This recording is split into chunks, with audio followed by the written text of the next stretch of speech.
So, humans. We've done a lot of impressive things. We invented language, conquered the skies, created pizza. But then we also believed the Earth was flat, thought leeches cured everything, and followed a man who claimed to talk to aliens through his hairdryer. You win some, you lose some. And speaking of losing, it's time to lose all your faith in human judgment. Because today, we're diving into 6 utterly absurd beliefs that somehow, against all odds and common sense, became full-blown religions. And yes, some of them are still going strong. Buckle up, friend. It's gonna get weird.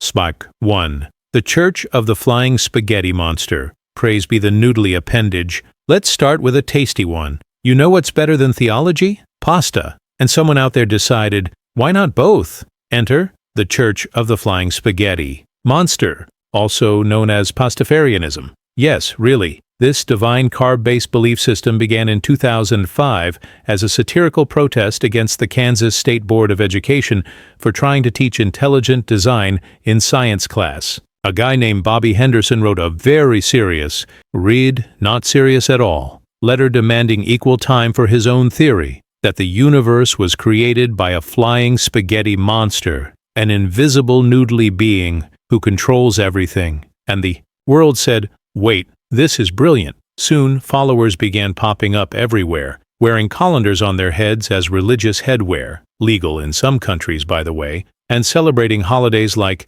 Passover and Ramadan. Their gospel? The loose cannon. Their heaven? A beer volcano and a stripper factory. Do they really believe it? Probably not. Do they have more fun than most religions? Absolutely. And hey, if you've ever looked at a plate of spaghetti and thought, you are my Lord now, welcome to the faith. 2. The Prince Philip movement. Yes, that Prince Philip. You know Prince Philip, right? Queen Elizabeth's husband. Kind of looked like he was halfway between royal dignity and turning into a raisin? Yeah, him. Now imagine living on a remote island in the South Pacific and genuinely believing that Prince Philip is a literal god, because that's exactly what happened in the village of Yaonanin on the island of Tanna in Vanuatu. Here's the short version. The local people had legends about a pale-skinned son of a mountain spirit who would travel across the sea, marry a powerful woman, and return one day. Then they saw Philip on TV next to the Queen and thought, holy crap, it's him. So they started worshipping him. They had photos of him in shrines. They celebrated his birthday. They wrote him letters. And bless him, Philip actually responded. He even sent them a signed photograph of himself holding a traditional war club they'd gifted him. Imagine being so famous you accidentally become a god. Meanwhile, I can't even get my emails answered. Sadly, Prince Philip passed away in 2021, which, as you can imagine, was kind of a big theological crisis, but the movement's still going. Some believe he'll return. Others say his spirit lives on. Either way, he'll always be their divine royal snack.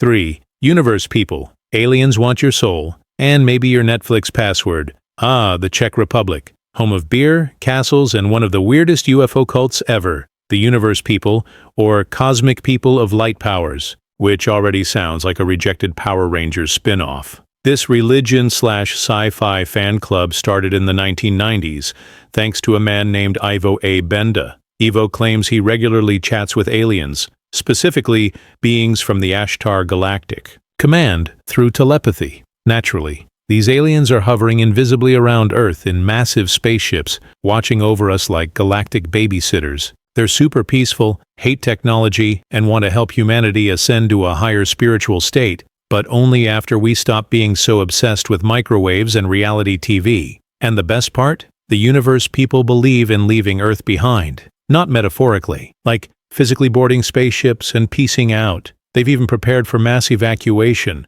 Some of their followers packed bags and waited patiently for pickup, like they were expecting an Uber to Alpha Centauri. There are leaflets. There are pamphlets. There are thousands of pages of doctrine written in Comic Sans. Because if you're going to be abducted by aliens, you should at least have a properly formatted manual. 4. The Church of Euthanasia. Just wow. This one. Oh boy. Strap in. The Church of Euthanasia was founded in the early 90s by Reverend Chris Corda, an actual software developer and performance artist who just really wanted fewer people on earth. Their one commandment, thou shalt not procreate. Their core pillars, suicide, abortion, cannibalism, and sodomy. Yes, you read that correctly. According to them, humanity is a parasite killing the planet. The solution? Fewer humans. The church promoted voluntary population reduction with slogans like, "Save the planet, kill yourself." Subtle, right? They ran bizarre ad campaigns, posted shock content online, and even once tried to promote fetish abortions as performance art. No, I'm not going to explain that. You're welcome. Now, to be fair, they weren't actually encouraging mass suicide. They emphasized consent, personal choice, and extreme satire. But, nuance doesn't really hit the headlines. Shocking, I know. Today the church is more or less inactive, except for their hilariously disturbing website, which looks like it was designed in a haunted version of Windows 95. So if you ever feel like organized religion is too cheerful and optimistic, here's a group that says, let's just call it quits. 5. Realism, aliens, cloning, and probably too much LSD. Imagine if a French race car driver said he met aliens, and they gave him a mission. Start a new religion based on science, peace, and human cloning. Sounds like the plot of a 2004 Nicolas Cage movie, right? Wrong. It's realism, and it's real. The story goes that in 1973, Claude Vaurillion, a failed musician turned sports journalist, encountered an alien while hiking near a volcano in France. The alien, named Yahweh, not confusing at all, told him that life on Earth was created by an advanced species called the Elohim, using DNA technology. Because of course it was, Yahweh then gave him the task of preparing humanity for their glorious return and founding an embassy for them. Not a metaphorical embassy, a literal spaceport, ideally in Israel, with a welcome mat and everything. Thus, Rel became the prophet of the Elohim, changed his name, and started preaching a religion that combines free love, UFOs, futuristic tech, and cloning. They even created a company, Clonaid, and claimed in 2002 they had successfully cloned a human baby. The scientific community said, "Show us the proof." And Raelians said, "Trust us, bro." Oh, and the religion is also big on sensual meditation. Because if you're gonna contact aliens, you might as well do it while feeling yourself, literally. 6. Honohana Sanpogyo. Feet. So many feet. You know how some people read tarot cards, tea leaves, or palms? Now imagine someone looking at your feet and going, "Ah yes, I see you're going to die soon. Also that'll be $900. Welcome to Honohana Sanpogyo, also known as the foot reading cult." It was founded in Japan in the 1980s by a man named Hogen Fukunaga, who one day realized he looked a bit like Buddha and figured that was enough to start a religion.